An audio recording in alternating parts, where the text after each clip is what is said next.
One of the wonderful things about beginning today is I presented a lot of material over the last 40 sessions that I've had.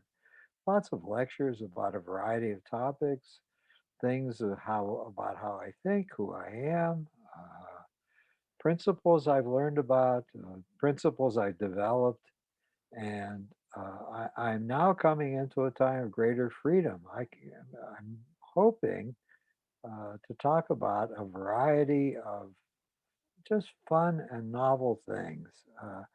I feel much freer now at this point in my life. I don't feel nearly as constrained by all the things I've been taught, all the voices of prudence I've had to listen to, all the theoretical structures that in the end are really prisons in some way, because if you operate within some theoretical structure, you have to pay attention to the things that are important within that structure. And you tend to neglect or not even think about things that may be outside the structure that nobody's paying attention to. So I'm entering a time of sharing with you stories of simply searching freely without any training, belief, or knowledge about what I was doing to find some ways to relate to clients who seem to me not to be responding in a way that I would like. Uh, there is a statistic in our profession that we don't connect with about 15% of the people who come into our offices. Either what we're trying to do doesn't work or the chemistry is bad. And that's always bothered me. I can sense when I don't seem to be getting anywhere with someone or nothing useful seems to be happening as a result of our interacting with each other.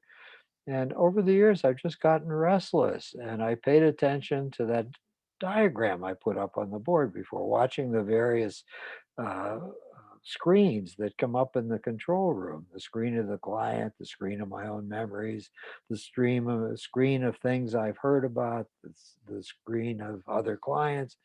And I've searched for something. What is nagging at me that I might do, even if nobody's ever done it, even if it feels very novel or outrageous to me. And over the years, I've tried to do novel things. So I am now at a time when I will be talking about a whole bunch of novel things that I've done that I'm not sure anybody else has done. And I like being on the edge of things. I like being an outlier. I've always been a fairly rebellious person. So this is now a real joy for me. I'm looking forward to the next number of episodes. Let me do screen sharing again. I have a document I prepared. I think it's incomplete, but let's look at it anyhow.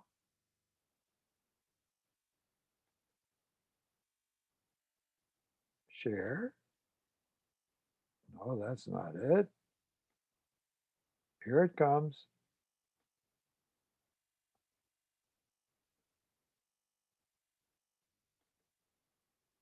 Let me close up this.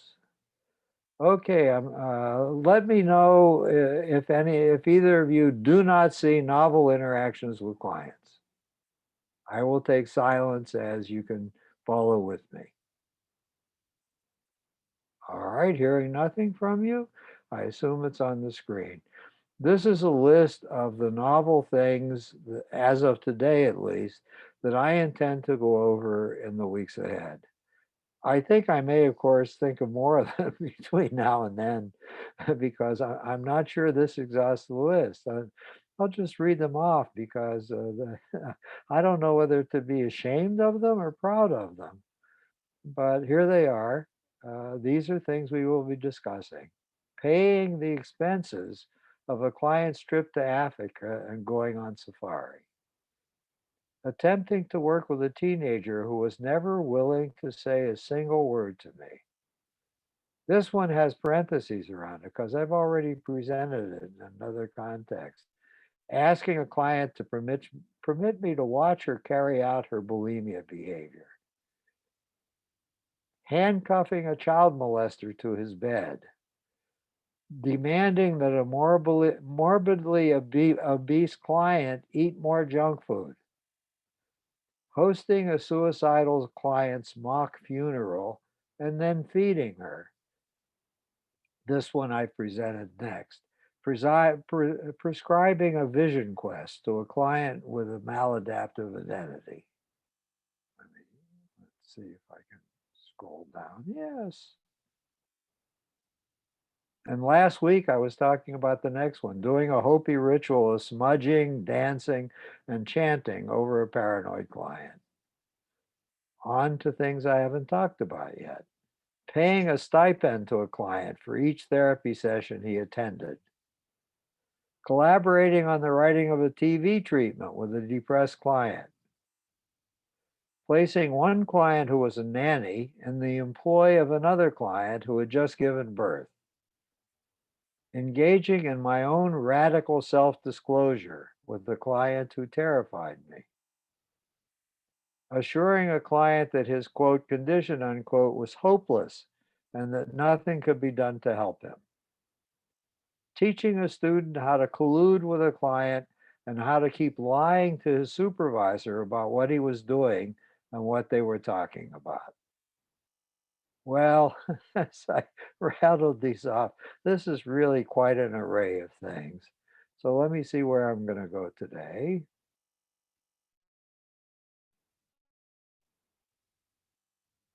In our consultation group yesterday, my two colleagues who are here today happened to be absent. And I talked about one of these in the consultation group. And I, it was fun revisiting it. And I think I'm going to do it again because it's something that came up fairly early in my practice where I was still fumbling around for how to relate to people I'd never been trained to relate to and to try on things that nobody had ever taught me about. I was only in the beginning of stages of sticking toes in that water.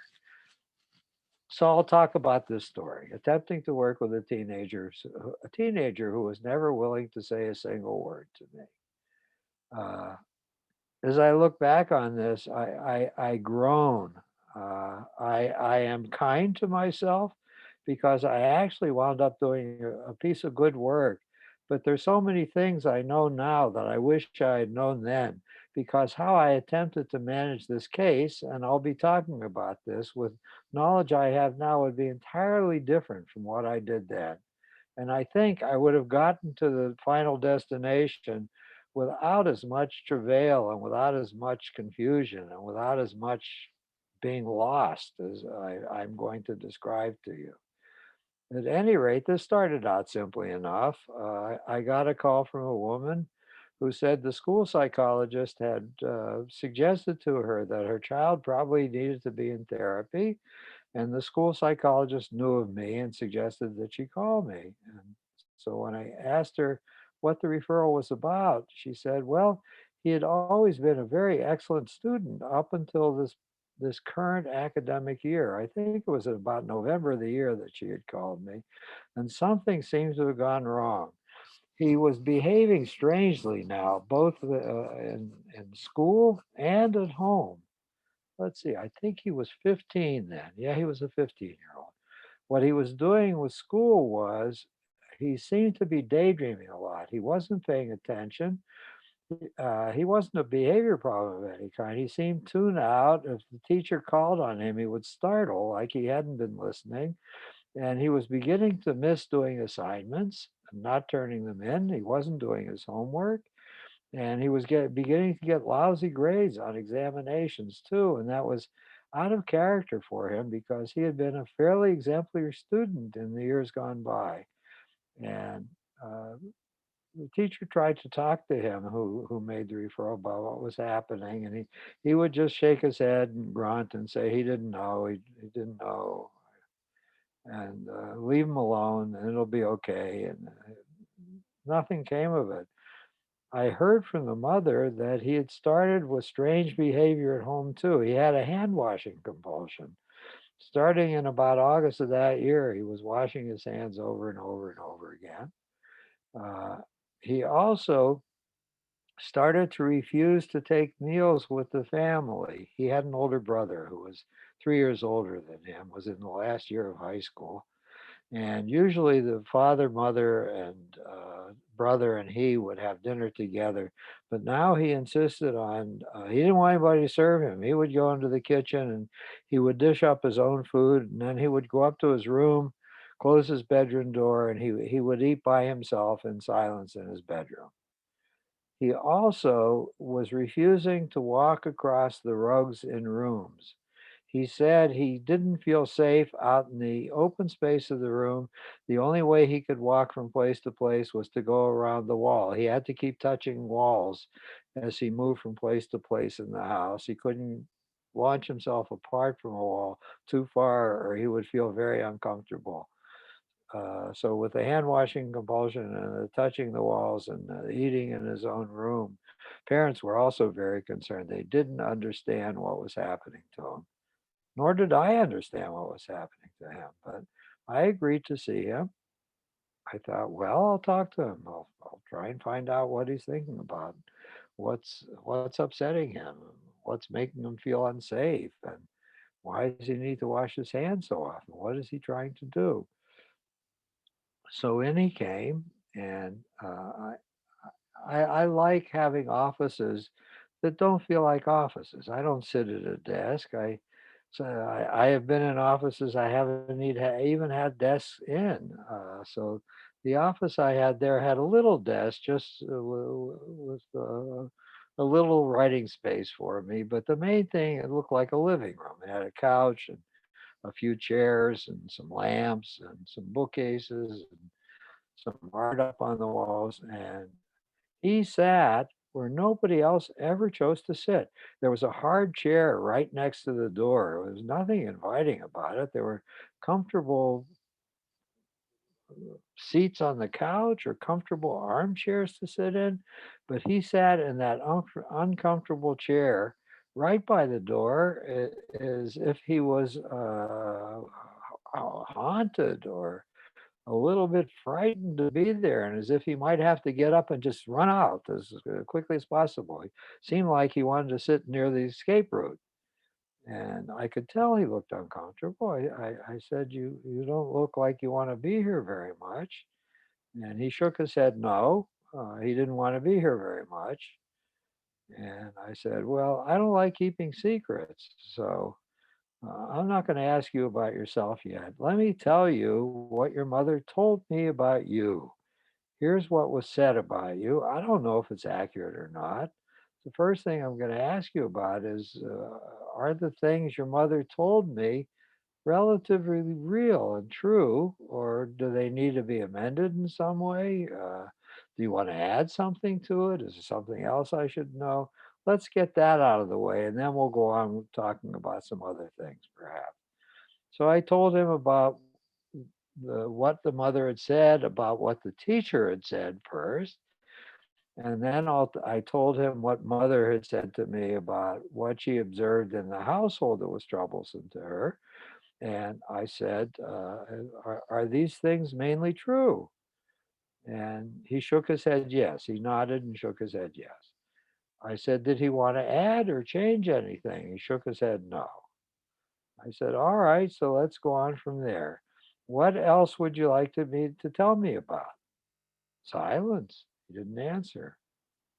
I said, do you have a hearing problem? Did you hear me? I asked you what else you might like to know about you. Silence. Made no move to honor what I had said. Made no move to let me know he'd even heard what I said.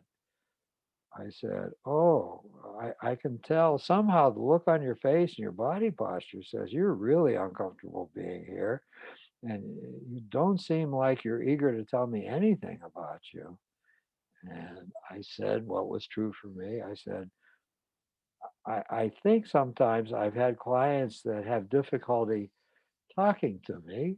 Some don't want to talk to me. Some just have difficulty talking to me. Over the time I've been trying to practice in this strange field that's my career, I've started off just asking a bunch of questions. I think of questions to ask, and they answer often with monosyllabic responses or sometimes more thorough responses, but never feels good. I've teased myself. I said, I don't like playing dentist. I don't like keep saying open wider, and let me look, and open wider again, and please open, you're closing your mouth. I don't like doing that. I said, I don't want to do that to you. I said, if you're really uncomfortable, I'll tell you what, you don't have to sit here. Maybe I have to wait for some other time. Maybe we need to try again on a different day. I don't know what, but you don't have to stay here. This isn't prison. The door opens. You could go out and sit in the waiting room. And when your mother comes to pick you up and ask me how the session went, I'll tell her I had a very interesting time and that you were I could see a lot in what we were talking about, and I was still learning about you. And I'd be happy to proceed to see you again if you found the time was useful and wanted to come back. So, do you want to go wait for your mother in the waiting room, or do you want to stay here until the time's up? He didn't answer. He didn't shake his head yes or no or say anything. So I said, well, let me try simply. If you want to go sit in the waiting room, just get up and leave. And he shook his head no. He didn't want to go sit in the waiting room. I don't know why I didn't want to go sit in the waiting room. Maybe he was afraid other people would come into the waiting room and he would be seen there. Whatever the reasons, he preferred to just stay there. So we sat and I waited and I said, okay, I'll wait. I'll see if anything comes to you, if you get more comfortable. Let me see. Let me check my answering machine, see if there are any messages while I'm waiting. I'll stop at any time if you need to tell me anything. So I checked my answering machine, wrote down some messages from it, and say, well, yeah, I have a couple calls, but these can wait until you leave. My time is with you, and I'm available to you. And he said nothing. And I said, well, you know what? It's kind of nice to be quiet. I've been rushing all day. So I'll sit with you in the quiet for a while and just experience that. Let's see what happens if we both are quiet. It's peaceful. I feel relaxed. I looked out the window and I said, oh, it is a fall day after all. You're partway through your semester at school. Look, we live in Southern California. I grew up in Pennsylvania, and I'm used to the seasons changing. And the seasons changing here where we are much more subtle. But look, I had never looked out of my window properly before. This is wonderful. There is some greenery on this property beside the parking lot, and there are some trees planted there. And look at that, they're deciduous trees. They are turning. We do have some places in Southern California where the trees actually change colors and leaves fall. And I didn't pay attention. Thank you for being quiet so I can look. This is a blessing to see red leaf trees today. Uh, I'm going to start looking in between clients. I'm going to watch and see when the leaves start falling off the trees. That's going to be very pleasant. So I'm indebted to you for allowing me this experience. I like experiences like this. And I said, okay, that's that for that. I've exhausted that. I'll sit quietly some more. And I don't profess to remember what other things I came to talk to him about, but I just kept filling in and having conversations in his presence with my own thoughts. And finally, it was time to leave. And I said, all right, it's time for us to leave. And I went out there, brought him to his mother, and she said, "How did it go?" And I said, "Well, it was a very interesting time. He provided me a very special experience, and it was a pleasure being with him today." And she said to him, "Is it okay to see Dr. Kovacs? Are you willing to come back?" And to my surprise, he nodded his head yes. He was willing to come back.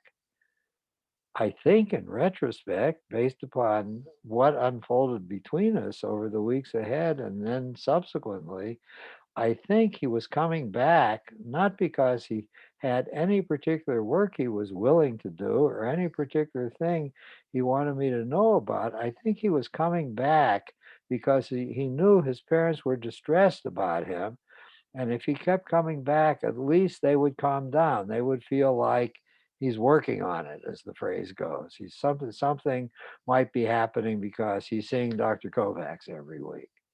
Actually, as far as I knew, there wasn't a damn thing happening. after about the fourth session, where he still was not had not said anything to me, and I was having a variety of soliloquies all by myself.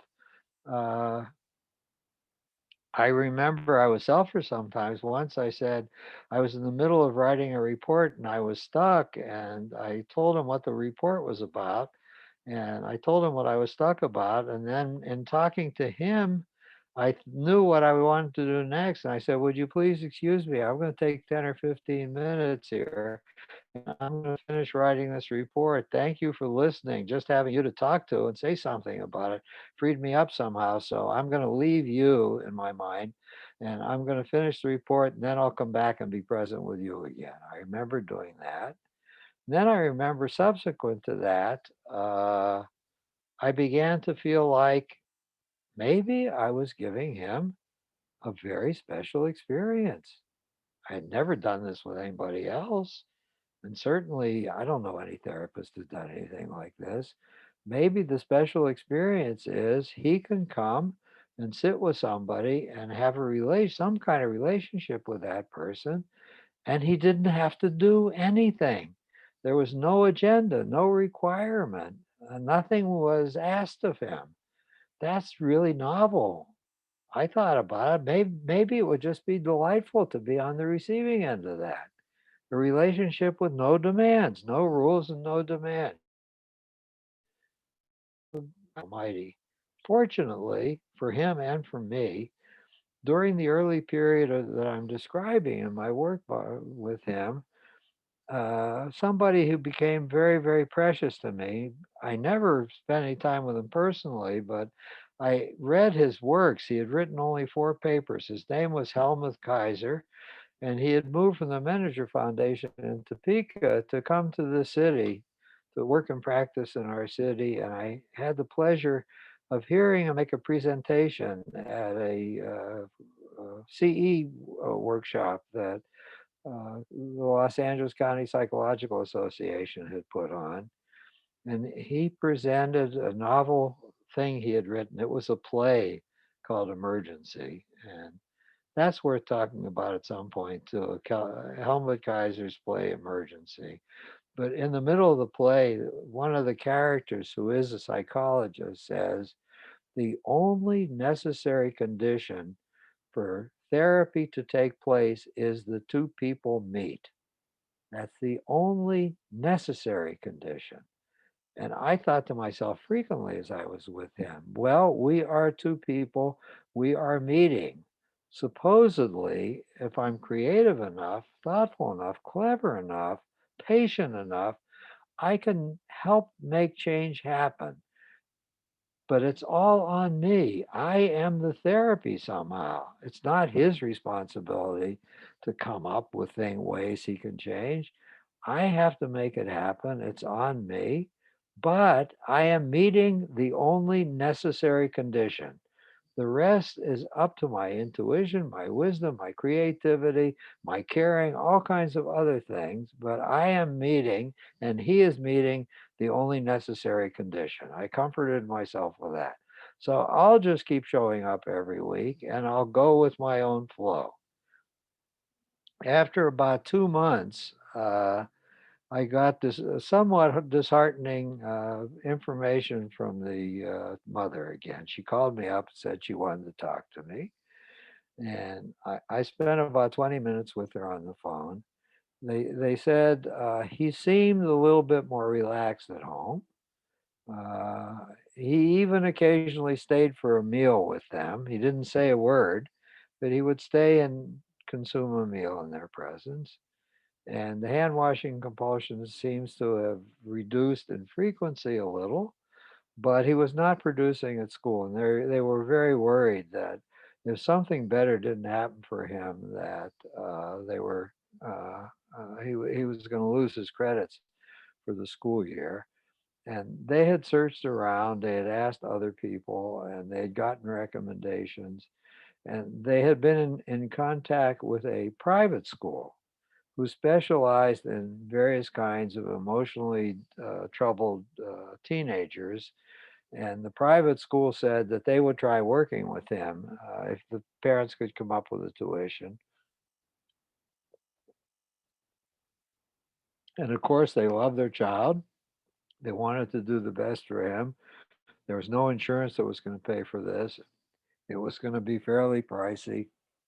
They would transfer him immediately at this point in late December when the holiday was over and he was going to pick up in the new school, and they would make the sacrifice. They would find the money somehow, even if they had to take out a second mortgage on the house. What did I think? Was that a good idea? Should they do that? And I didn't know. They were treating me like I had some wisdom or expertise about their schools. I asked them, did the school seem like it knew what it was doing? Was it impressive impressive to talk to the school personnel? Yeah, they thought the school might be a good opportunity. Is he willing to go? When they talked to him about it, he shrugged and acted indifferent, like it didn't matter to him whether he stayed where it was or whether he went to another school. What they particularly liked about the school was he was going to have a lot of one-on-one instruction.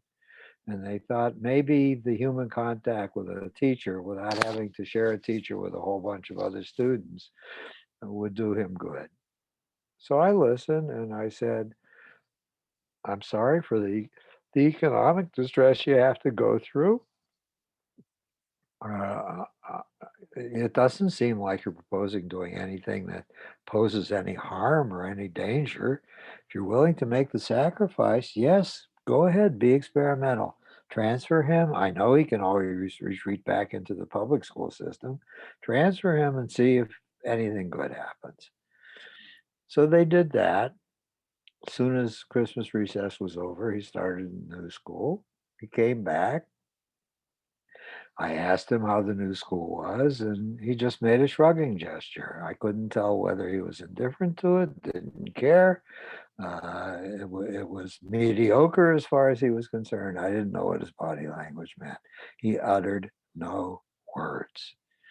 And on we went. We went through the better part of the school year.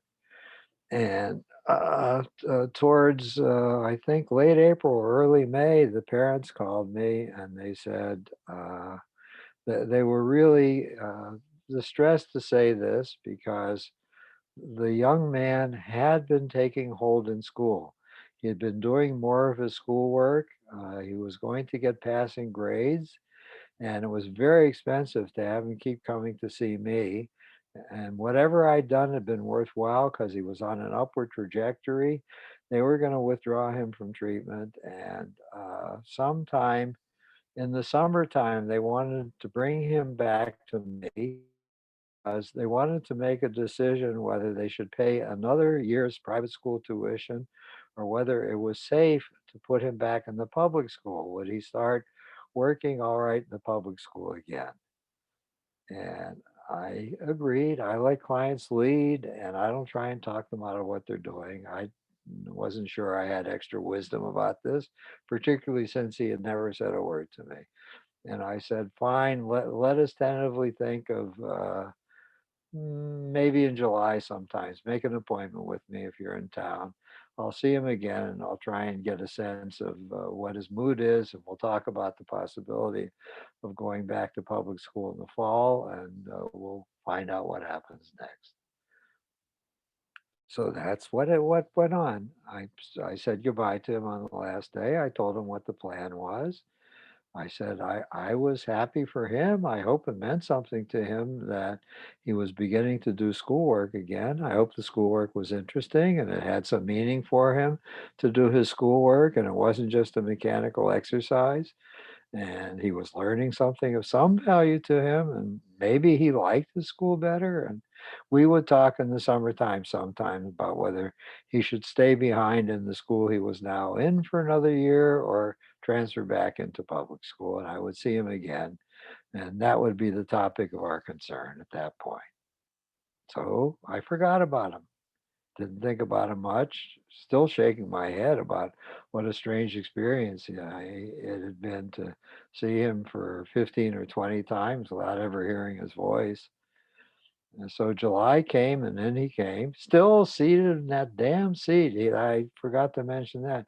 He never got any closer to me. I came and sat closer to him finally, but he never moved into any more comfortable place, and he was always there as if he could flee at a moment's notice. Did the same thing in July.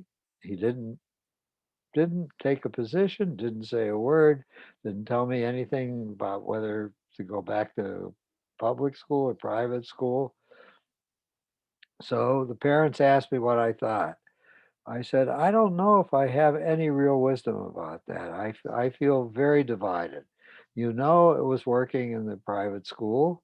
There's no reason to believe that he wouldn't continue to limp along, maybe expand even more if he stayed in private school. I don't know if he would get stuck again and be in difficult condition in public school. Could you do this? Could you have some kind of compassionate, conditional readmission from the private school so that you would make like a 6 week trial of his behavior in the public school? And if he isn't performing in public school, they would let him back in. They may have a problem with that because they might be not letting somebody else be admitted in order to save a space for him, but maybe they will be decent people and try and make a special exemption for you and your son. And that's what the private school did. They had liked trying to work with him, and he had talked to them occasionally, even though he had never talked to me. And they were willing to continue to rehabilitate him, and they would save a space for him. So he started into public school, and he began to do some of his public school work, and they decided to leave him in public school. And they thanked me for what I had done. They said their son was getting better, and they attributed a lot of it to whatever work I had been doing with him, and I didn't know any work that I'd been doing with him. So the the only other thing other well, I would talk to him about some things in my private life. I would tell him about the dilemmas I had with other teenagers to see if he wanted to give me a consultation on things I was missing or was overlooking or ways I could relate to my teenage clients better. What else did I talk about? I talked about that we might have to move. We're having a terrible time with the landlord in our building. I know I complained about that. And I didn't know when or how that would happen, but he might have to start seeing me in some other place. Oh my goodness, I kicked out my light. Let me turn my light back on. The only thing of real psychological significance that I talked to him about was I tried to talk to him about absenting himself from his family meals, feeling shaky and unsafe, so he had to keep touching walls when he was going from place to place, and his hand washing compulsion. I asked him if he had ever read Macbeth. Did he have a Shakespeare class and read the play Macbeth? And he shook his head no. And I commented to him that Lady Macbeth helped her husband murder her husband's rival, and she got blood splattered on her hands. And I think Shakespeare was alluding to, she has a soliloquy, out damn spot. I think was alluding to a soliloquy that she had damaged herself and felt terribly guilty about having become a murderess, and maybe even that she had a hand washing compulsion now, was trying to expunge the evil she had done by washing her hands over and over again. Maybe that was the first psychological study of the mechanisms of hand washing compulsions. And I said, I was thinking about that for you. Are you feeling terribly guilty about something? Uh, I thought of my own adolescence. One of the things that males tease each other about, one of the things that is absolutely forbidden in childhood, even in young adulthood, even though everybody's doing it, is masturbating. Well, maybe nobody's ever talked to you about masturbation and what masturbation is. And maybe you're touching your penis and pleasuring yourself, and you think you're awful, you're a pervert of some kind or whatever. And so I tried to give him a series of lectures on sexuality, on sexual desire, on sexual experimentation. I tried to talk to him about, is he looking at young women in the classroom? Are there any young women he finds appealing? Again, he wouldn't answer any questions. So I was simply doing sex education one without knowing whether my pupil was listening or responding in any way. That's the one thing of some psychological moment that I talked to him about.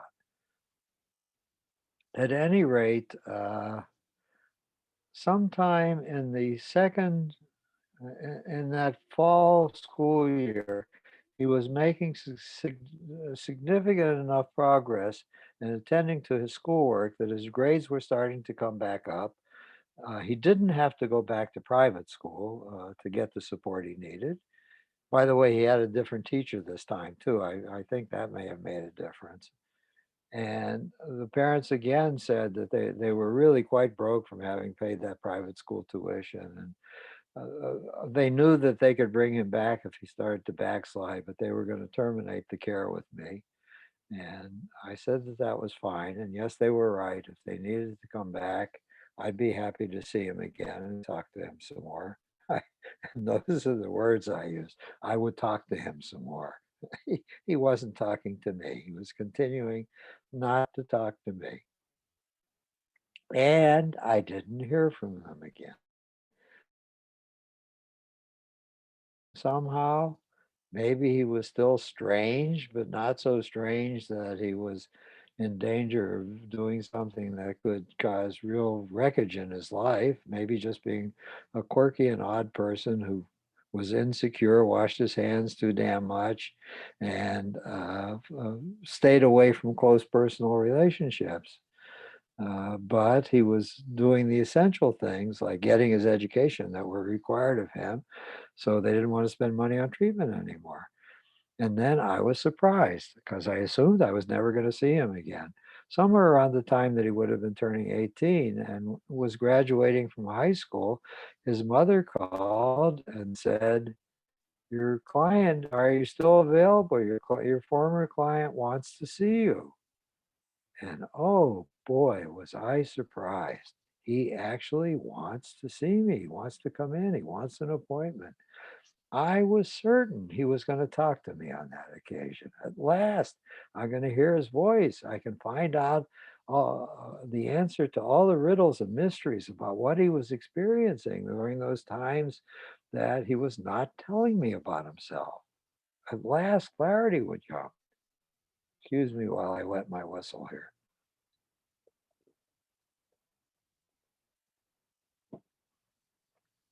Uh, oh, by the way, I don't need this on screen sharing anymore. What the hell am I doing here? Stop screen sharing. Okay, I've stopped screen sharing. Hello, I'm back again.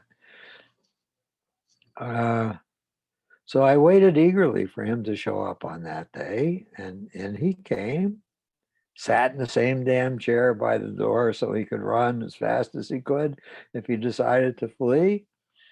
And I welcomed him back, and I said, "It's really wonderful to see you. Your mother gave me more information, so let me tell you what I learned. I learned you had pulled your grades up admirably, and even though there was some wreckage from the first year when you were in trouble and came to see me, you managed to graduate with an A minus average, and you've been accepted to a very good university. You're going to be starting university. You're going to Cal State Northridge, and I think you'll get a fine education there, and you'll be able to live at home. And I know your parents are people of modest means; they'll be able to afford the tuition. So, what are you planning on studying?" Silence, no answer. I said, "Oh, I guess that's not a topic you want to talk to me about. Is there anything you're here to talk to me about?" He shook his head, no. I said, "Oh, now you really handed me a dilemma." I said, "You are here. I think people have a purpose when they do something.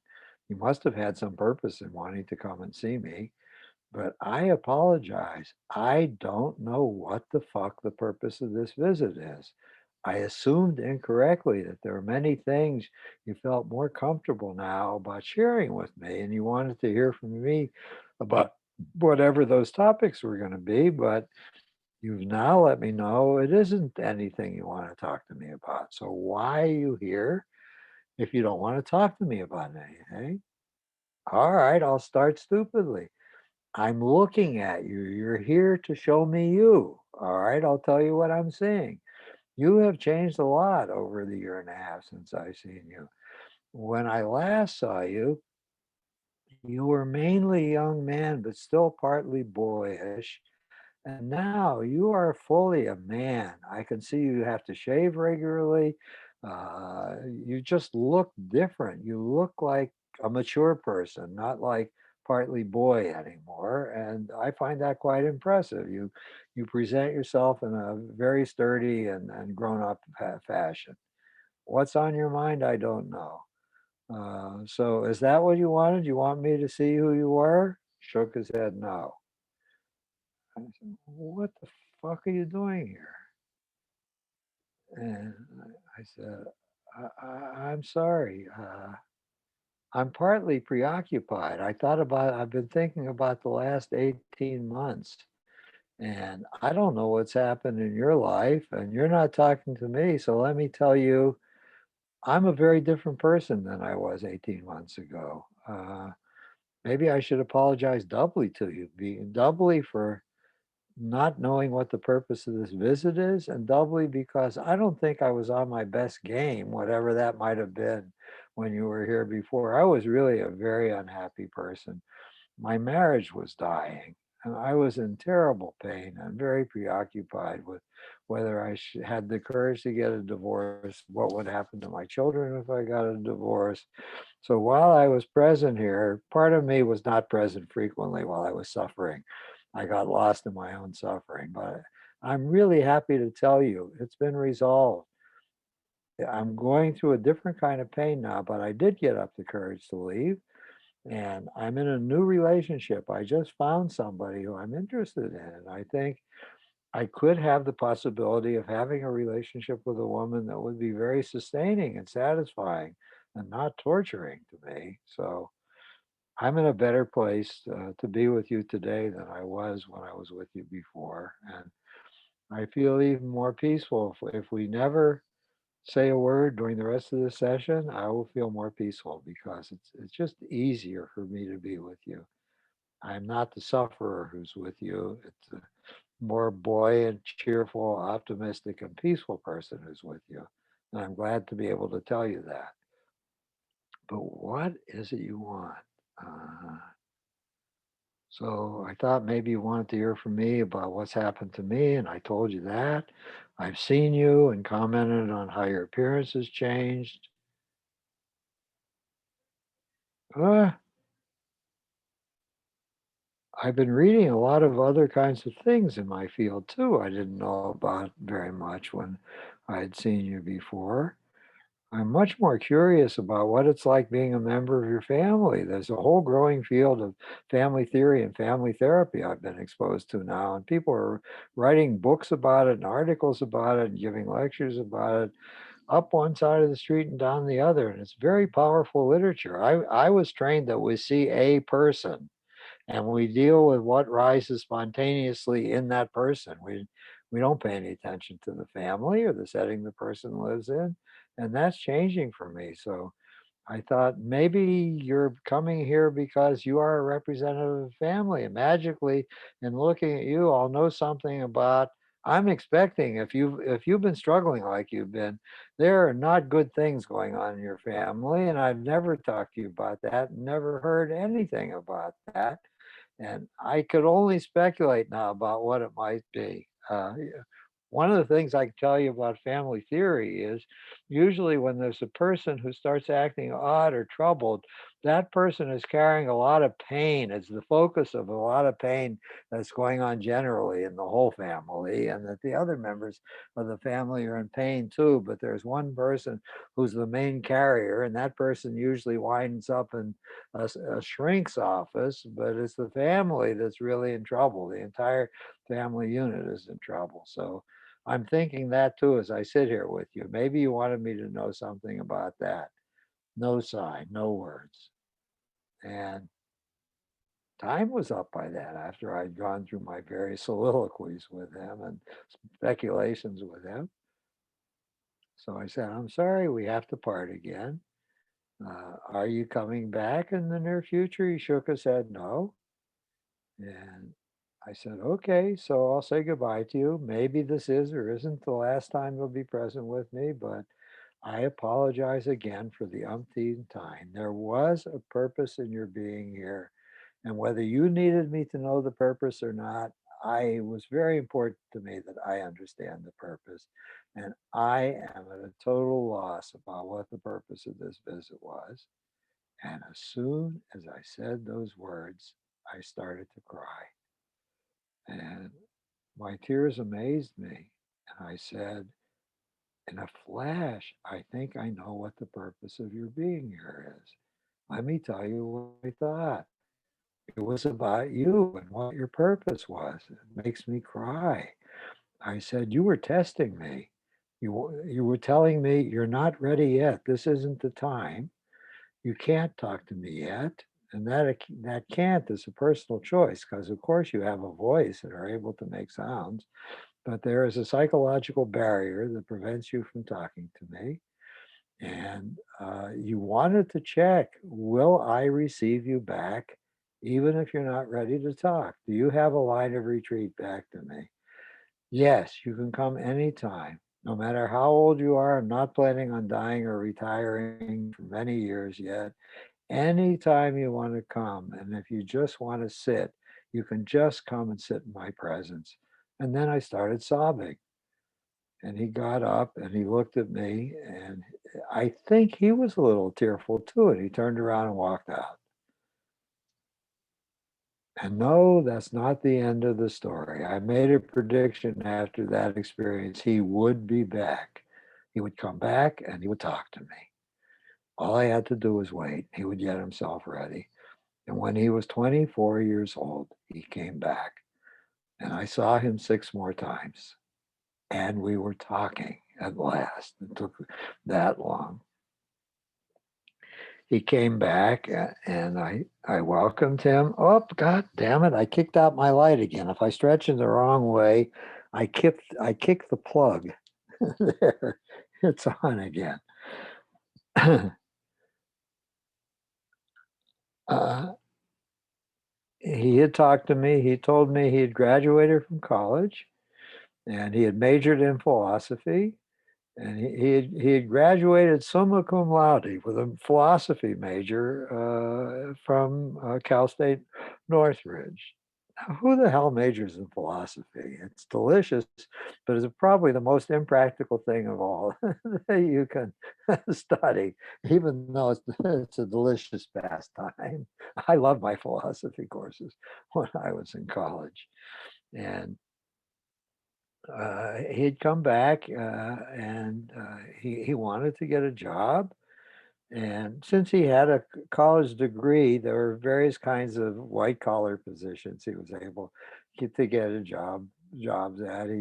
He got a job answering telephones in one place. He got a job being a clerk, filing things in another place. He had worked in 4 separate jobs since he'd been out of college, and he had been fired from every one of them. Why was he fired? Because he was very bright and he saw things that were wrong. He saw unpleasant ways that the companies were being managed and unpleasant behaviors on the part of managerial personnel. And he spoke up. He would name what was wrong, and he would say this was not a good place to work. They needed to change this, that, and the other thing. He would give them systematic lectures on what policy changes or procedure changes they should make and how the companies were being run and why it was that he hated working there. And nobody listened to him. He was seen as a rebel and an unpleasant person, and he should be thankful for his job and take his money and go home. And he got fired from each of those places.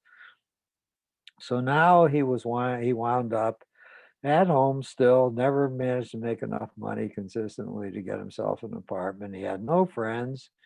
He hadn't made any friends in college. He'd remained austere, staying in his old bedroom at home. And his father had a liquor store in the ghetto in South Central Los Angeles. That's how his father made his money. So he was a clerk in his father's liquor store. That's what he was doing with his life. Stocking the shelves. When his father was busy, he would be an extra person at the counter selling liquor or cigarettes or whatever they sold. And he resented his father. He thought his father was charging exploitative amounts of money. The markup on the goods that he was selling was terrible, and he was exploiting poor people. He didn't have respect for his father. He hated working there. There was nothing about the clientele he respected or liked. There was nothing about his father he respected and liked. And he was just bitching and moaning and complaining about everything. His mother was a foolish woman putting up with his father, and on and on and on. And I said, well, I understand how terrible your life feels to you. So what is it you'd like from me? He said, I want you to give me any good reason why I shouldn't kill myself.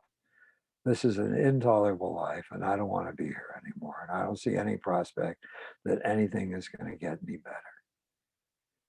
So I asked him if he had ever read any of the philosophical writings in his philosophy courses of Jean-Paul Sartre, and he had. I said, do you remember Sartre's quote that the only question that's important for philosophers to ask is, man should not kill himself? He said, yeah, he remembered that. I said, well, I was remembering myself listening to you.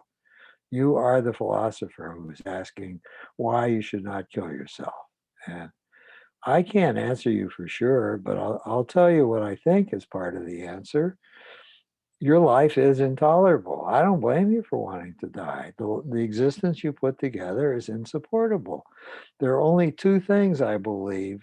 Well, three things. There are three things we really need in order to feel at peace with being alive and even to look forward to what we're doing.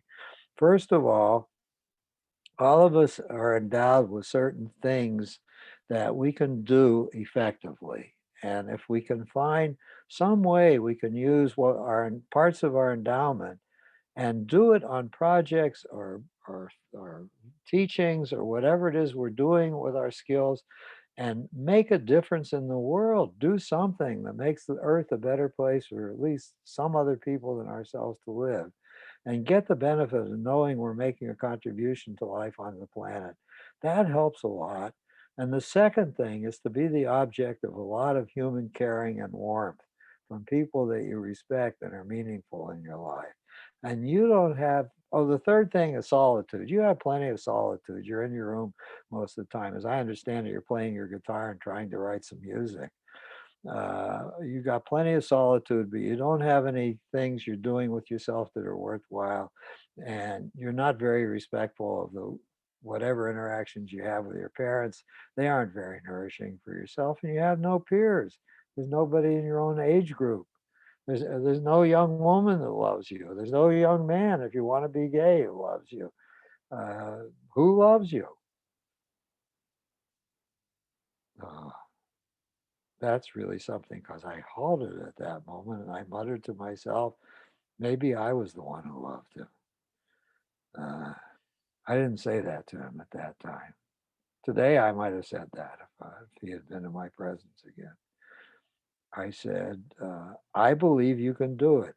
I believe if you'll come back and we can work systematically, I can help you to be able to have a career that has some meaning to you. That will give you an income that will leave you to separate from, allow you to separate from your family. I believe I can teach you how to manage human relationships so they aren't so threatening. And so you could begin to proceed to see if you could build a few. and that you could have a life that you would no longer ask whether you should kill yourself or not. The life would become intrinsically meaningful and more interesting to you. But it would take a lot of work and a lot of courage on your part. He said, "Are you telling me you believe I could do it?" I said, "Yes, I believe you could do it. You're very bright. I believe you're very capable. I think you could do it. I don't know how fast or you could do it, but let's work." And that would be the destination to arrive at. And please don't kill yourself before you've at least made the attempt to arrive at the destination. And I can be your coach. So he said, "Where do I start?"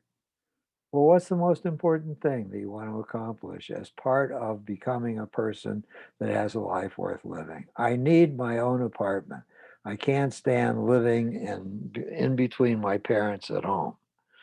I said, "Okay, here's how you get your own apartment. It's going to take real risk and courage. You go home tonight, and when you're at dinner with your parents, turn to your father because he's the one that has the finances and manages the finances. And please say to your father, you think it's time for you to leave home." And say, "I don't have a job right now except working for you. I don't want to work at the liquor store either anymore. I'm going to leave home. I've done some arithmetic. I think I need some startup money of about $4,000. The $4,000 would allow me to get a first and last month's rent on a small studio apartment. So I would at least be able to move out. And the rest of the money would allow me to live while I look for work. I will find a job. I will be desperate. I will collapse back into my home here if I don't find a job. I will find a job." And I said, "Please tell your father, with my help, you're going to learn how to bite your tongue. I will put up with a shitty job that I hate if it's not a job going to the liquor store so I can get my paycheck, so I can have my apartment, so I can live on my own. I will do it. Do not let me come home and fail. If I come home without doing that, tell me I'm going to have to live on the street. You're not going to give me one more penny. I need to know that I'm burning the bridge back to my home and that you're agreeing to help me burn it and not allow me to come back and live in this house ever again. That will give me the desperation I need to leave home. Now, could you make that speech with your father?" He said, "Yeah, I'm capable of it." "Could you find the will to do it?" "I don't know." I said, "Well, go home and see. And if you run into an obstacle that tells you you can't proceed, come back and we'll talk about what the obstacle is." Much to his surprise, he did it. And his father listened to him. He said, "You're not shitting me, are you?" He said, "No, I'm going to do this." He said, "All right, I will do it with you." And mother went berserk. For the last year, she had been screaming at her son intermittently, "We paid for a college education for you. You are very bright. You're doing nothing with your life. You just sit in your room all the time or go to that stupid job with your father. I expected you to do better things. You're sullen and unhappy all the time. Why don't you get a life? Get yourself together. Do something with yourself." So he's telling her and telling the father he's about to do that. Then she starts crying and yelling. She said, "You're too sick. You're mentally ill. You can't do that. What are you talking about? You better stay here. I'm sorry I've been nagging at you and telling you to leave. I'm open to the possibility you'll never be able to leave," she was saying to him. And he said, "Now I know for sure I'm leaving," he said to her. And he came in with a steely resolve that he was going. But I warned him. I said, "I want to warn you. I know much more about family theory right now. And your presence there may have been the glue that's holding your parents together. I don't think they have a good relationship. And if you leave, be prepared. Within some months, they may be getting a divorce, or even worse. I'm worried about how histrionic your mother is. I'm worried your mother's going to commit suicide if you leave. She won't have you to nag at anymore, and maybe the marriage won't sustain her. She might commit suicide. So please know, if you go, you may be the architect of blowing up the family, and you may have to live with the guilt of that. Are you prepared to embrace that burden and live with the guilt of blowing up the family? And he shrugged his shoulders and he says, I guess if the family blows up, maybe the pieces could fall in a better arrangement. And I said, now you're getting wise. Yes, maybe the pieces can fall in a better arrangement. So he said, I'm leaving.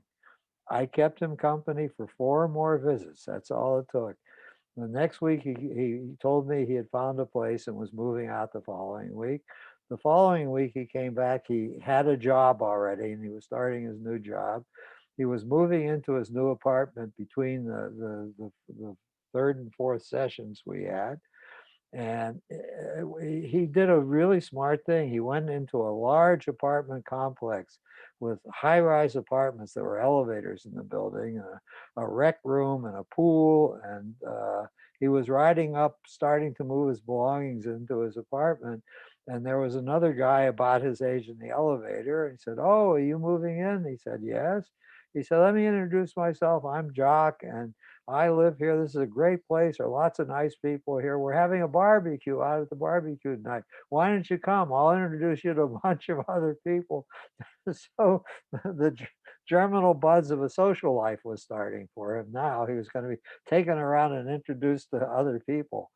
So I started coaching him on how to behave and what to do and what to say to the people and how to conduct himself. And he said, I'll come back a few more times. I want to do this on my own. I'll come back until I feel more comfortable that I'm really starting and things are coming together in a reasonably solid fashion. And then I'll say goodbye to you. And that's exactly what happened. And I haven't seen him again. I have no idea what became of him. Good. I finished one of my tales today. And I will end my ranting as I did.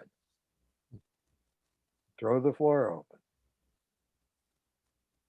Arthur, do you feel that the early part of your therapy with him, that there was some trauma that was behind all this? I believe there was, but I have no idea what it was. We never talked about it.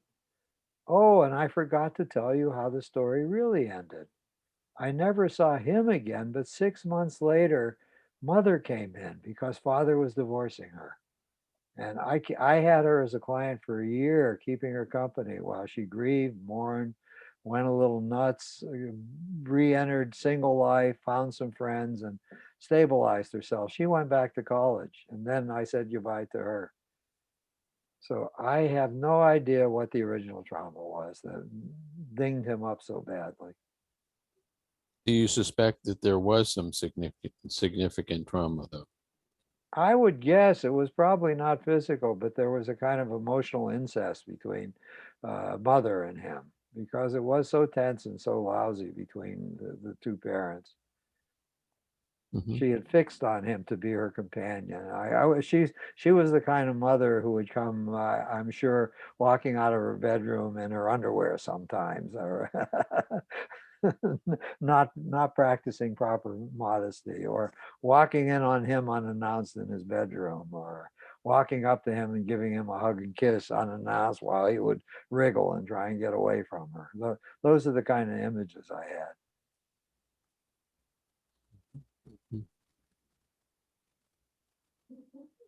Well, I think he just got to bask in your magical presence for however long he needed. I have no idea what the hell my magical presence consists of.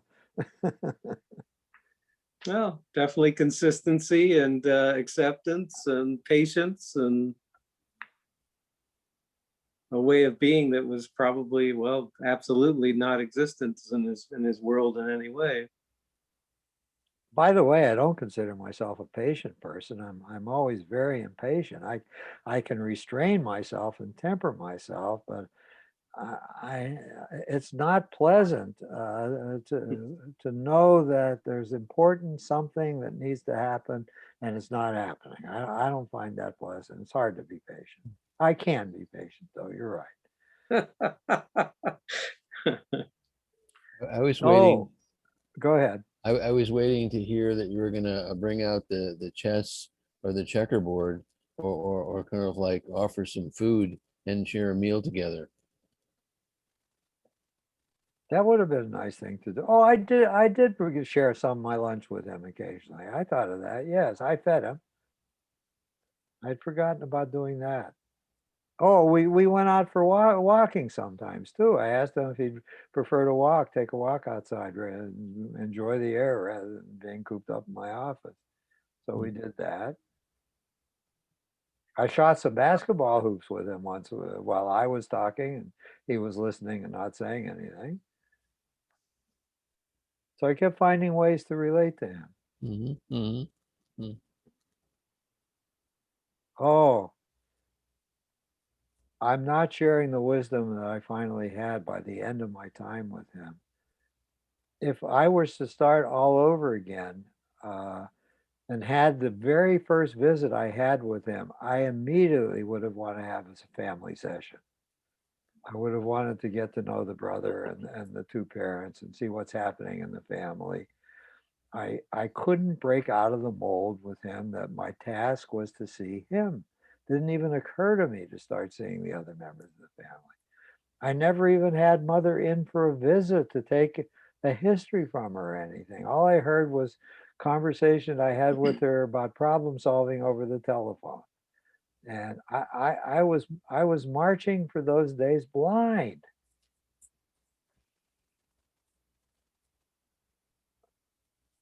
We would have gotten to the end game much faster, I think, if I had started doing family therapy. So I'll try and be kind to myself. I don't want to punish myself for not knowing something that became part of what I knew later, because I'm still learning things that I don't know now. And I'll try and forgive myself, but I do have that regret that so much that I learned about later would have been so relevant to my work with him. And I was in probably the wrong quality for working with him.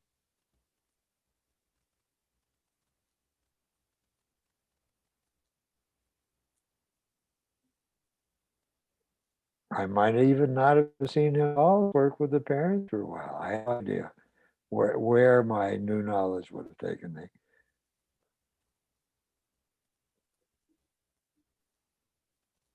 Anything else for today? Then I will say goodbye and I will bring up another wild, strange experience next week. We'll look I have no forward to doubt. it. Yes. The stranger, the Bye. better. Yeah. Bye, guys. Bye.